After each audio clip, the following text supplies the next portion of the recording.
네, 안녕하십니까. 강남 세브란스 병원 유방외과에서 일하고 있는 안성규입니다. 이렇게 만나 뵙게 돼서 전심으로 반갑고 특별한 기회를 주셔서 감사합니다. 오늘 제목은 너와 나 각자 다른 유방암이라는 제목으로 제가 유방암의 주로 치료에 대해서 말씀드리고자 합니다. 유방암은 굉장히 이렇게 많이 생기는 암인데도 불구하고 그런 분들한테 어떤 치료 받았냐고 물어보시면 치료가 굉장히 다르다는 것을 어렴풋이 느끼실 수 있을 것 같습니다. 그래서 어떤 분들은 항암 치료를 하시기도 하시고 항암 치료 횟수도 긴 분들이 있고 조금 짧게 끝났다는 분들도 있고요. 또 어떤 분들은 표정약을 하시는 분들도 있고 또 어떤 분은 아예 항암을 안 하시는 분들도 있습니다. 이렇듯이 유방암의 치료는 굉장히 다르다라고 하는 것을 조금 알 수가 있는데 그것은 그분의 주치의께서 뭔가 치료를 다르게 하는 것이 아니라 유방암은 각자 좀 다르기 때문입니다. 그래서 오늘 서론에서는 뒤에 있는 슬라이드처럼 이렇게 각자 스타벅스에 정해져 있는 메뉴가 아니라 요거는 각 스타벅스 카페 매장별로 바리스타 분들이 직접 개발한 레시피라고 합니다. 그래서 혹은 어떤 것들은 손님들의 취향을 반영해서 개발한 메뉴도 있고, 그래서 이 캠페인은 작년에 진행된 것으로 알고 있는데 지역별로 각자만의 레시피를 통한 스타벅스의 그 지역별 메뉴를 개발해서 이게 뭐 여러 내부 보팅이나 이런 걸 통해 그 대표 메뉴로 선정이 돼서 다른 카페에서도 주문할 수 있게 이제 됐다고 합니다. 이렇듯이 저희는 커피 한 잔을 마실 때도 자기만의 어떤 취향이나 선호도를 반영해서 이렇게 주문을 하게 되는데, 이렇듯이 지금의 저희가 살고 있는 개인의 취향의 시대인 것 같습니다. 저희가 커피 한 잔을 고를 때도 옷을 고를 때도 다 각자의 취향과 트렌드에 맞춰서 최대한 거기에 맞춰서 결정을 하게 되는데요. 그것을 읽는 게 중요하겠죠. 그런데 이제 유방암 치료도 마찬가지입니다. 유방암도 그 암이 갖고 있는 독특한 성질들이 있고 또 암의 병기, 사이즈도 여전히 중요한 부분이긴 할 텐데 그런 것들에 따라서 맞춤형 치료가 되고 있습니다. 그래서 앞서서 처음에 말씀드린 것처럼 100여 분의 환자가 있다라고 하면 그 100분의 환자의 치료의 종류가 너무나 다양할 수 있습니다. 그래서 지금 보여드리는 화면은 킹스맨이라고 하는 할리우드 무비인데 이 영화에서도 보시면 이제 맞춤형 정장을 맞춰 입고 이 요원들이 활약을 하는 걸 보실 수가 있는데 자기한테 유방암에 딱 맞는 그런 치료 방법을 정하는 것이 무엇보다 중요하겠고 또한 이제 몸에 맞는 것을 고르는 것뿐만 아니라 결과가 또 좋아야겠죠. 그렇게 어려운 치료 혹은 쉬운 치료를 했을 때 특히 쉬운 치료를 했는데 재발을 하는 식으로 결과가 나빠버리면은 기껏 쉽게 갔다가 오히려 더 낭패를 보거나 고생을 하시거나 심지어는 생명의 위협이 될 수도 있습니다. 따라서 저희가 맞춤형 치료를 하되 중요한 것은 결과가 또한 중요한 것이고 또 그 과정에서 본인의 삶의 질이 유지가 돼야겠죠. 그래서 만약에 항암을 피해서 어떤 직장을 계속 유지할 수 있고 또한 가정에서 어머니로서의 역할 또 직장에서 사회인으로서의 역할들을 충분히 감당하는 것이 어떻게 보면 맞춤형 치료의 큰 목표라고 하겠습니다. 이제부터는 좀 본격적으로 그러면은 유방암 치료에 대해서 들어가 보도록 하겠습니다. 또 유방암의 성질에 대해서 오늘은 주로 좀 집중을 해서 말씀드리고자 합니다. 유방암은 3가지 마커가 중요합니다. 그 중에 2가지는 여성 호르몬이죠. 여성 호르몬 중에서 에스트로겐, 프로게스테로겐 이 2가지가 있는데 유방암에는 이 2가지에 대한 수용체, 2가지 호르몬을 받아들이는 수용체가 중요한 역할을 합니다. 그리고 또 한 가지는 헐투라고 하는 인자인데요. 이 헐투는 유방암을 빨리 자라게 하는 인자인데 그래서 성장 인자입니다. 인체의 상피세포의 성장 인자 종류 중에 2번째라고 해서 헐투라고 하고 있는데 이 또한 중요합니다. 그러면은 이 3가지에 따라서 치료가 달라진다는 것이고요. 유방암에는 이 여성 호르몬 2가지가 있고 헐투가 없는 게 제일 많은 종류를 차지하고 있습니다. 그래서 약 60에서 70% 정도는 여성 호르몬 2가지 수용체가 있고 헐투라고 하는 공격적인 인자가 없는 것이 제일 많이 차지하고 있기 때문에 이들에게 있어서는 조금 항암 치료를 가급적이면 피하고자 하는 것이 또한 중요한 치료의 방향성이 되겠습니다. 하지만 헐투가 있으면은 그때부터는 얘기가 달라지는데요.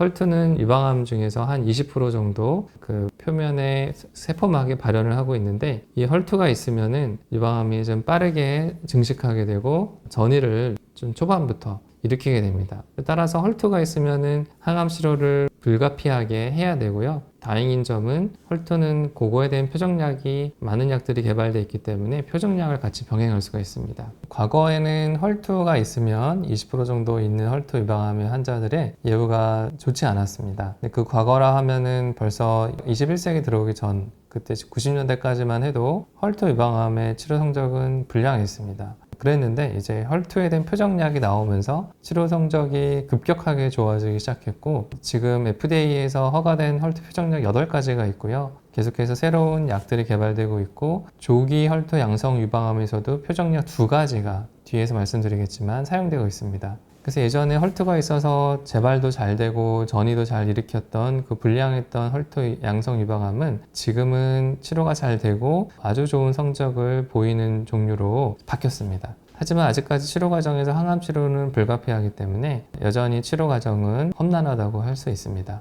하지만 제일 어려운 점은 역시 3중 음성 유방암입니다. 앞서서 호르몬 양성 유방암, 헐투 양성 유방암은 각각 여성 호르몬을 낮춘다던가 헐투를 표적으로 하는 약제들이 있어서 상당히 맞춤 치료가 가능한 반면에 3중 음성 유방암은 그러한 치료가 없이 오직 항암 치료만을 했던 시절이 얼마 안 됐습니다. 하지만 뒤에 또 말씀드리겠지만 키트루다라고 하는 면역 치료제가 허가가 되면서 이 또한 치료 성적이 많이 좋아졌는데요. 뒤에서도 차차 말씀드리겠습니다. 네, 그래서 오늘은 좀 이렇게 좀 딱딱한 내용들이 많기는 합니다. 그래서 오늘 주로 수술에 대한 것보다는 이런 전신 치료라고 하는 치료 약물에 대한 내용들을 좀 드리려고 하는데요. 그래서 이제 호르몬 양성 유방암, 근데 그 중에 헐투가 없고요. 또 3중 음성 유방암, 헐투 양성 이렇게 3가지로 크게 분류를 해서 보게 되면은 앞서서 말씀드린 것처럼 호르몬 양성, 헐투 음성에서는 큰 방향성은 어떻게 하면 항암을 피할 수 있을까입니다. 그 2가지 여성 호르몬이 있기 때문에 치료의 큰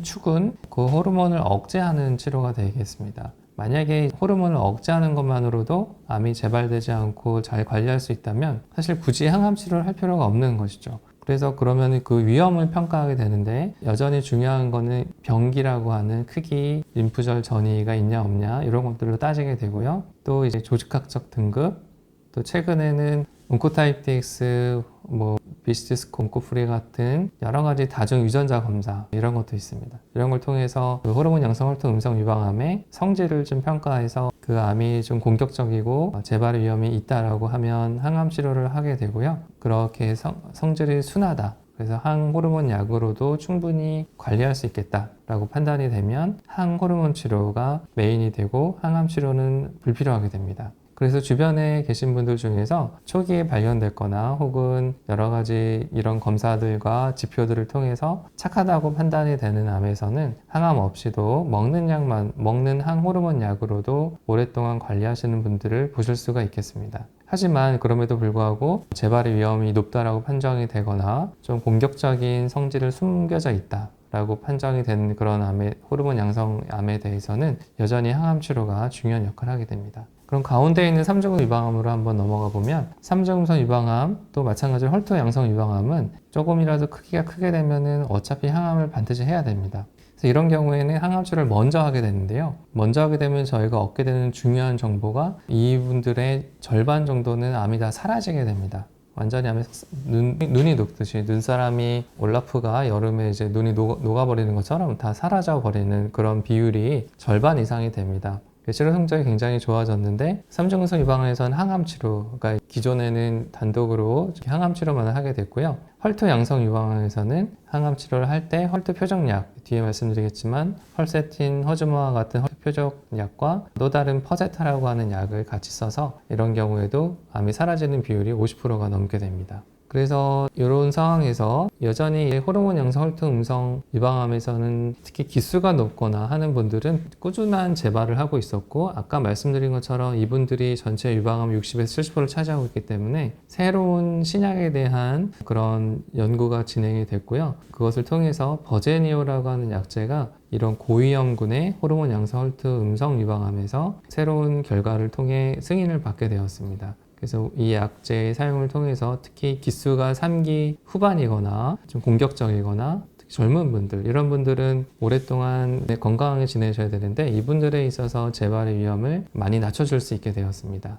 또한 삼중성 유방암에서는 앞에서 말씀드린 것처럼 항암 치료에 더해서 면역 치료제인 키트루다가 추가가 되면서 이 또한 완전 관해율이 크게 향상이 됐고요. 그래서 이렇게 키트루다를 항암하고 8번을 같이 쓰게 될 경우에 거의 65%에 달하는 환자분들의 삼중성 유방암이 누린 녹듯이 사라져 버렸습니다. 그럼 뒤에 림파자라고 하는 약제도 있는데 이건 뭐냐면 보다 더 정밀한 맞춤 치료라고 할 수 있겠죠. 모든 분들은 아니고 전체 유방암 환자분들 중에서 약 1에서 5%까지는 BRCA1,2라고 하는 유전자의 돌연변이가 있습니다. 그 돌연변이가 갖고 있는 환자분들 중에서 고위험군에 해당되는 분들한테는 연구를 통해 림파자가 치료 성적을 향상시키는 것들을 확인하였습니다. 그래서 이제 1년간의 림파자도 또 다른 이런 조기 유방암의 치료에 중요한 옵션이 되었습니다. 그러면은 조금 디테일하게 보겠습니다. 이거를 뭐 자세하게 들여다보기보다는 그냥 얼마나 다양한 약제가 있는지를 좀 간단하게 말씀드리고자 하는 건데요. 아까 이제 호르몬 양성 유방암, 그래서 에스트로겐, 프로게스테론이 있는 유방암에서는 이걸 억제하는 약제가 중요하다고 했었는데요. 그 약제만 해도 벌써 이렇게 되게 다양하죠. 그래서 폐경 전에는 주로 타목스펜이라고 하는 약제를 쓰게 되고 폐경 후에는 아로마타제 이니비터라고 하는 약제를 쓰게 됩니다. 그럼 벌써 폐경 전과 후가 약제가 다른데 이렇게 도표만 간단하게 보시더라도 위험이 낮은 분들은 이 약제를 5년간만 복용하지만 위험도가 높은 분들, 즉 기수가 높거나 이런저런 이유들로 재발의 위험이 꾸준히 있는 분들은 이 기간이 2배로 된 것을 보실 수가 있습니다. 10년을 먹는다는 얘기거든요. 그래서 이 항호르몬제 하나만 하더라도 이렇게 치료의 방향이 어떤 분들은 5년만 먹고 끝나는 분들도 있지만 어떤 분들은 10년을 먹어야 되는 분들도 있고요. 또 폐경 관련된 데이터를 보시면은 어떤 분들은 타목스펜을 먹다가 레트로조롤이라고 하는 항호르몬약 바꿔서 쓰시는 분들도 계시고 이렇게 단순한 항호르몬 치료라고 생각하지만 그것도 안에 경우의 수가 몇 가지가 존재합니다. 또한 폐경 전 여성분들의 경우에는 난소기능 억제 주사제를 맞는 경우도 있습니다. 이 또한 재발의 위험이 커서 고위험군이라고 판단이 되는 분들한테는 난소기능을 억제해서 몸에는 굉장히 부자연스럽죠. 나이가 30대, 어떤 분들은 30대시고 어떤 40대신데 한창 건강하실 나이에 어떻게 보면 난소기능 억제제를 통해서 몸 안에 있는 에스트로겐을 억제하게 됩니다. 사실 좀 많이 불편하고 힘든 점은 있고 부자연스럽지만 그게 치료 효과가 입증이 됐고 그 이유는 아주 단순합니다. 이런 호르몬 양성 유방암은 에스트로겐에 굉장히 의존성이 높기 때문에 에스트로겐을 잘 차단하는 것만으로도 상당한 치료 효과를 볼 수 있는 거죠. 그래서 폐경 전에 고위험군이라고 판정이 되는 분들, 기수가 높거나 성질이 좀 독하거나 이런 분들은 저희가 난소기능 억제 주사를 어떤 분들은 한 달에 한 번, 어떤 분들은 3달, 6달에 한 번씩 맞으면서 그 위험도를 관리할 수 있겠습니다. 그래서 이렇게 항호르몬 치료 항목 한 가지만 보더라도 벌써 경우의 수 이렇게 여러 가지가 기간도 다르고 치료의 약제도 다르고 이런 것들을 지금 보실 수가 있습니다. 네, 이것도 조금 복잡한 내용이지만 저희가 표적약을 말씀드리고자 이런 복잡한 암세포 안에서 일어나는 그런 경로를 갖고 왔는데요. 그래서 에스트로겐을 억제하는 에스트로겐 아로마타제 억제제도 있고 또 이걸 방해하는 타목스펜이라는 것도 있고요. 하지만 이런 치료제를 사용함에도 불구하고 재발이 되기 때문에 왼쪽 편에 있는 성장인자 경로라는 것이 있습니다. 여기에 있는 주요 경로의 어떤 분자를 억제함으로써 또 다른 치료 효과를 보일 수가 있고요. 실제로 이렇게 해서 이제 CDK4/6 억제제라고 하는 조금 전문적이긴 한데 요거는 암세포의 세포 주기가 있습니다. 암세포를 쉽게 생각해 보면 빠른 분열과 증식 이라고 할 수 있는데 빠른 분열할 때는 이 세포 주기가 사이클이 활발하게 돌아가는데요. 그 활발하게 돌아가는 것을 조절해주는 인자를 억제하는 것이 CDK4/6 억제제입니다. 이게 이제 뒤에서 연구를 통해 허가를 받게 돼서 지금은 조기 유방암에서도 고위험군에서는 쓸 수 있게 되었습니다. 그래서 이제 버제니오라는 연구는 모나키라고 하는 모나키죠. 이 모나키는 영어로 우리말로 왕조 이런 뜻이 되겠습니다. 고위험군 호르몬 양성 헐트 음성 유방암에 기존의 표준 치료제 항호르몬 약이 5년에서 10년간 투약을 하게 되는데 그때 버제니오를 2년간 추가를 했던 연구입니다. 뒤에 내용들을 보시면은 이 연구가 이렇게 저희가 재발률이라고 하는 것 중에서 어떤 침스밤이라는 부분에 억제하는 게 중요한데 처음에 연구 결과가 이 3년을 통해서 침스밤의 억제 효과가 30% 이상 효과를 보였고요. 이거를 통해 사실 FDA와 국내 승인을 받게 되었습니다. 그래서 초반에 2년 결과 때는 3.5% 차이가 났는데 이게 3년째에서도 5% 정도까지 벌어졌고 뒤에 결과들이 계속해서 크게 더 벌어지고 있는 것들을 확인할 수가 있었습니다. 최근에는 5년 결과까지 나와서 이제 8%까지 차이가 벌어졌고 상대적인 위험 감소의 경우에도 30% 정도 상대적 이득이 있었기 때문에 저희가 고위험군에 해당되는 분들, 호르몬 양성 헐트 음성 환자분들에 대해서는 버제니오 인연을 추가하는 것들을 권고하고 있습니다. 네, 그래서 효과를 요약해 보면 특히 이제 침습성 질환 중에서도 간전이, 뼈전이, 전이암이 제일 무서운데 그런 원격 전이 발생률도 약 35% 정도 억제를 하고 있었고 국내에서는 이제 아직 2년이 채 되지 않은 약제입니다. 대상군은 기수가 높은 분들이긴 합니다. 림프절 전이가 4개 이상 있거나 혹은 사이즈가 크거나 이런 분들을 대상으로 하고 있기 때문에 아직까지는 모든 분들한테 쓸 수 있는 약은 또 아니긴 합니다. 하지만 거꾸로 얘기하면 확실하게 고위험군에 해당되시는 분들한테는 이 약을 통해서 적절하게 재발의 위험성을 감수할 수가 있겠습니다.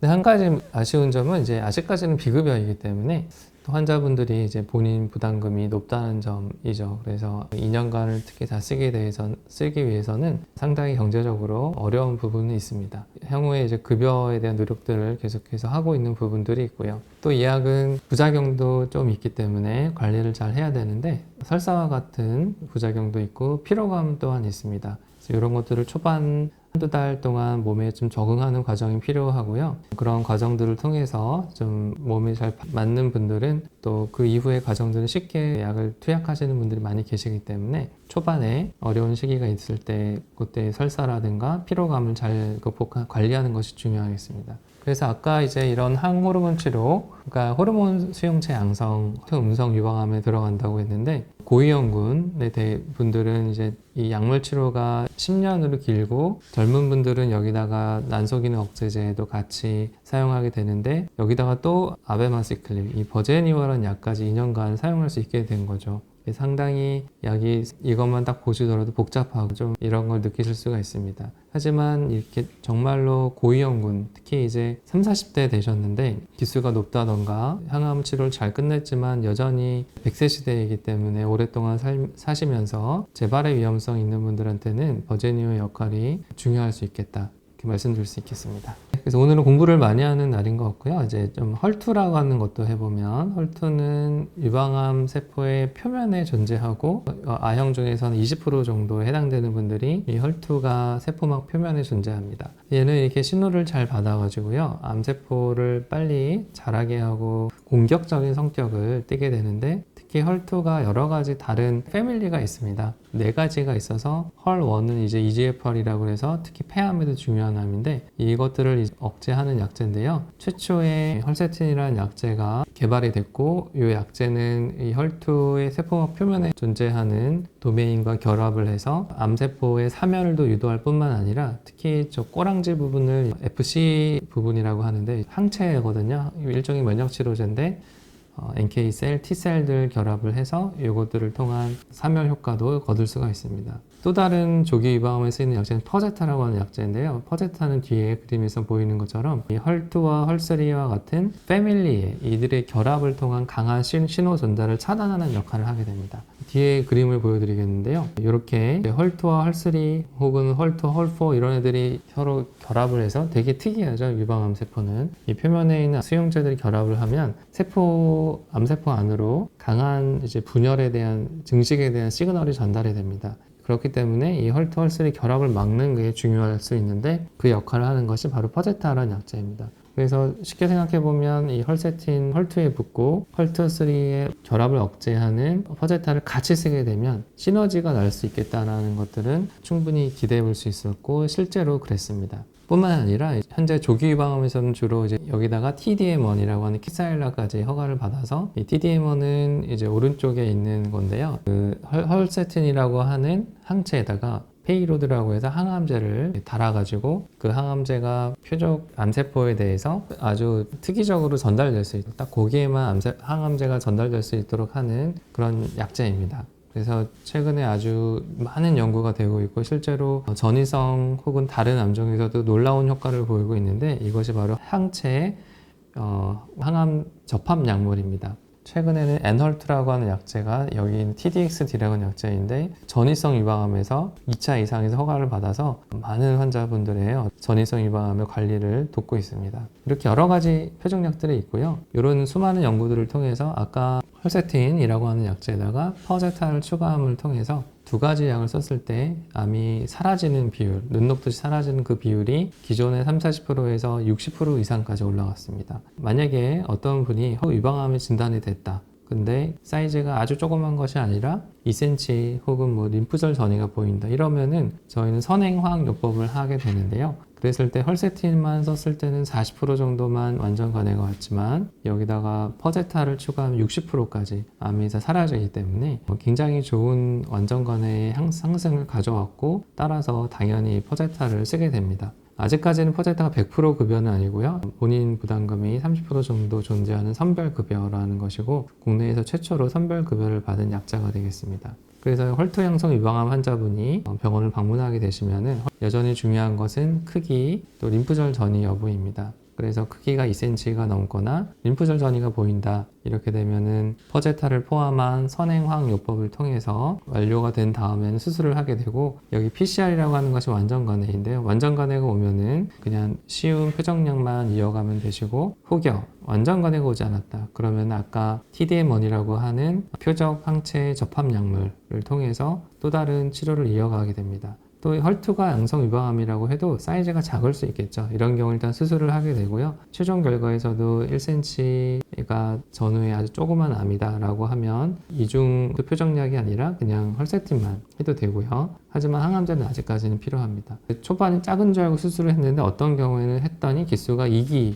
혹은 3기까지 나오는 경우가 흔치는 않지만 가끔 존재합니다. 이제 그런 경우 1년에 저도 뭐 두세 분 정도 있는 것 같고요. 왜냐하면 MRI나 이런 것들을 통해서 검사를 하게 되면 저희가 상당히 정교한 기수를 예측할 수 있기 때문에 어지간하면 이제 2기 이상인 분들은 항암을 먼저 하게 되는데요. 그럼에도 불구하고 1기인 줄 알고 수술을 했는데 하고 나니까 림프절 전이가 우연히 발견되는 그런 경우가 있을 수는 있습니다. 그래서 많지는 않지만 그런 분들이 있게 되면 수술 후에도 표적약을 추가를 하게 됩니다. 그리고 항암제도 같이 해야겠죠. 이렇게 치료가 흘러가게 되고요. 그러면 헐투양성 유방암에서 TCHP라고 하는 것들이 일종의 표준 치료처럼 사용되고 있는데요. 기수가 되게 많죠. 4가지 약물을 사용하게 됩니다. 그래서 헐세틴, 퍼제타는 표적 항체고 그렇게 어렵진 않습니다. 하지만 이것도 이제 일종의 항체이기 때문에 몸에 들어가면 좀 두근거린다던가 조금 감기 기운 이런 느낌, 이런 증상들을 있기도 합니다. 하지만 이제 여전히 어려운 치료는 카보플라틴 또는 도세탁살과 같은 항암제입니다. 카보플라틴은 특히 이제 백금 계열 약물인데요. 골수억제가 많이 돼서 빈혈이 잘 생기고 또 여러 가지 혈구 세포들, 백혈구나 이런 혈구 세포들의 감소를 초래하게 되고요. 또한 도세탁살이라는 약제는 몸이 많이 붓고 저린 증상이 생기게 됩니다. 불가피하게 머리카락 빠지는 것도 막을 수가 없는 그런 조합인데요. 그래서 저희가 했던 연구 중에서 다 카보플라틴 용량을 좀 조절하는 것들을 연구를 좀 했습니다. 근데 이제 용량을 조금 낮춰서 혹시라도 아까 암이 사라지는 비율이 줄어들게 되면은 그거는 또 환자한테 안 좋은 결과이기 때문에 원치 않는 부작용도 중요하지만 또 결과가 나쁘면 안 되잖아요. 다행히도 카보플라틴이란 4가지 약제 중에 한 가지를 조금 낮췄을 때 치료 성적, 저희가 완전 관해율은 그래프에서 보시는 것처럼 높이가 거의 같죠. 그래서 빨간색이 청록색이 용량을 조금 낮춘 건데 결과가 좋았습니다. 오히려 높은 부분도 있었죠. 하지만 장점은 역시나 이제 빈혈도 적게 생겼다.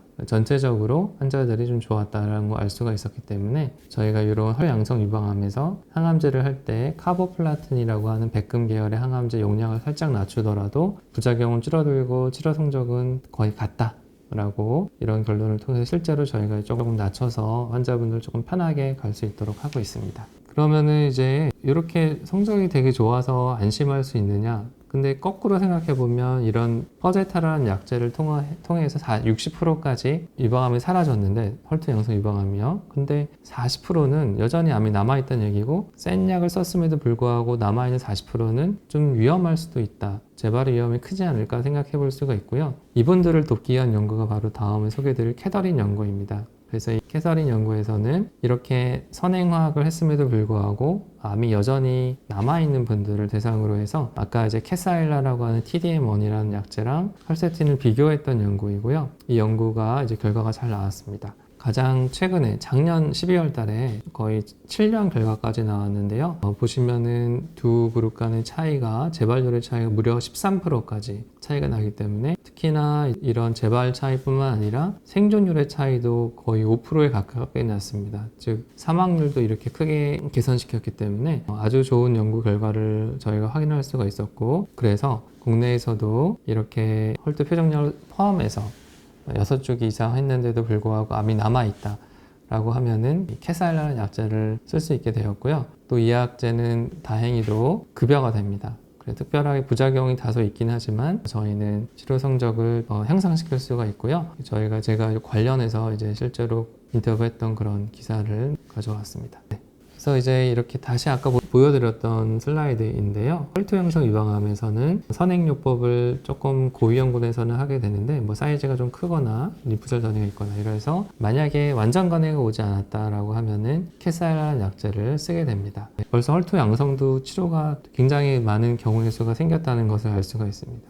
이제 헐트를 요약을 해보겠습니다. 그래서 조금 2cm가 넘거나 림프절 전이가 보이거나 이런 경우에는 4가지라는 많은 표적약 항암제를 같이 쓰는 그런 치료제를 6주기를 하게 되고요. 그렇게 하고 나서 완전 관해 암이 다 사라져 버리면은 남은 경우에는 항암제는 더 이상 필요 없고 표적약 2가지 혹은 경우에 따라 1가지만 12차례를 마저 하시면 되고, 혹시라도 독한 침밀암이 남아있다, 그 사이즈가 작더라도 남아있으면은 14번의 캐사일라 약제를 쓸 수가 있습니다. 어떤 경우에는 크기가 작아서 곧바로 수술을 할 수도 있는데요. 이런 경우에도 1cm 전후로 혹은 1cm 안 되더라도 침밀암으로 확인이 된 경우에는 저희가 항암제 간단한 비교적 쉬운 파클리탁셀이라고 하는 가장 기본적인 항암제에다가 헐세틴만을 사용할 수 있겠습니다. 이렇게 해서 헐트 양성 유방암의 치료를 요약을 해보았습니다. 그리고 이제 3중음성 유방암인데요. 많은 연구들과 데이터들이 있지만 그래도 지금 현재 표준 치료로 쓰게 될 수 있었던 것은 바로 이 키노트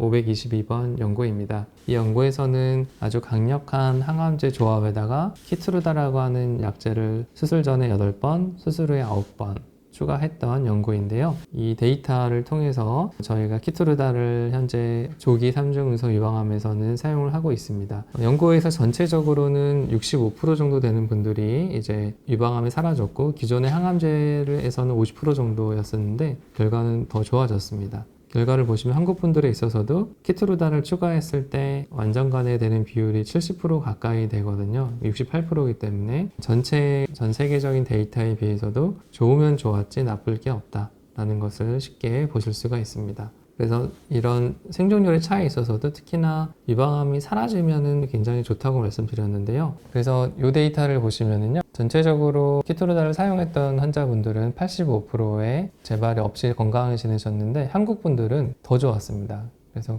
전체 데이터 85%에 비해서 한국 분들은 93%나 되는 많은 환자분들이 재발 없이 편안하게 3년간 지내셨고요. 반면에 키트를 쓰지 않은 분들은 70% 되는 분들이 70%만이 재발 없이 지내셨고 30% 되는 분들 재발을 했습니다. 차이가 상당히 나는 것을 보실 수가 있습니다. 결론적으로는 이렇게 한국인 데이터를 통해서 3중음성 유방암에서 전체 글로벌 전 세계 데이터뿐만 아니라 한국 분들한테도 완전 관해율도 향상시키고 재발률도 확실하게 개선시켰습니다. 그래서 키트루다의 효과는 분명하게 있고 저희가 이제 새로운 표준 요법으로서 적극적으로 사용하고 있습니다. 네, 공부를 좀 많이 하셨죠? 그래서 오늘 굉장히 많은 약에 대해서도 설명드리고 중요한 굵직굵직한 것만 말씀드렸음에도 불구하고 이렇게 치료만, 지금 제가 수술 얘기는 다 뺐잖아요. 어떤 경우는 수술 방사선도 다 달라지는데 약물에 대해서만 해도 아까 그 3가지 마커, 호르몬 수용체 2가지, 에스트로겐, 프로게스테론 수용체, 헐트, 이 3가지에 따라서 치료의 운명이 크게 달라지고 아주 세부적으로는 기간이라든가 조합이 굉장히 다르다는 것을 쉽게 파악하셨을 것이라 생각합니다. 그래서 주변 분들 중에서 어떤 분들은 저분은 항암도 안 하셨고 수술로 간단히 끝났다는데 나는 왜 이렇게 긴 치료를 해야 됩니까? 라고 했을 때는 암이 다 다르기 때문에 각기 다른 유방암, 각기 다른 치료입니다. 처음 많은 분들이 걱정하시는 게 빨리 어떻게든 빨리 수술을 하고 싶어 하시는 경우가 많이 있습니다. 지금은 빠른 수술이 능사가 아니라는 것이고요. 그걸 정확하게 파악을 하고 또한 유방암이 어느 정도 크기인지 어느 정도 걸쳐 있는지를 정확하게 파악하는 것이 중요합니다. 그래서 급한 마음에 서둘러 어떤 빠른 수술이나 이런 결정을 하기보다 중대한 결정에 앞서서 정확한 기수와 성질을 파악한 후에 여러 가지의 그런 데이터를, 정보를 기반으로 해서 그분한테 맞는 치료를 결정하는 것이 무엇보다 중요하겠습니다. 그랬을 때 앞서 말씀드린 것처럼 또 독한 암에도 불구하고 완전 관해와 같은 암이 사라지는 비율도 높일 수가 있고요. 궁극적으로 그 암을 잘 극복하고 건강한 100세 시대를 살아가는 또 중요한 열쇠가 될 수 있기 때문에 불행한 일이 찾아오더라도 너무 당황하지 마시고 그 암을 정확하게 파악한 후에 자신한테 맞는, 그분한테 맞는 치료를 잘 결정하면은 충분히 극복하고 이겨낼 수 있겠습니다. 모든 분들께서 딱 맞는 그런 치료 방법을 잘 찾으실 수 있을 거라 믿고 있습니다. 감사합니다.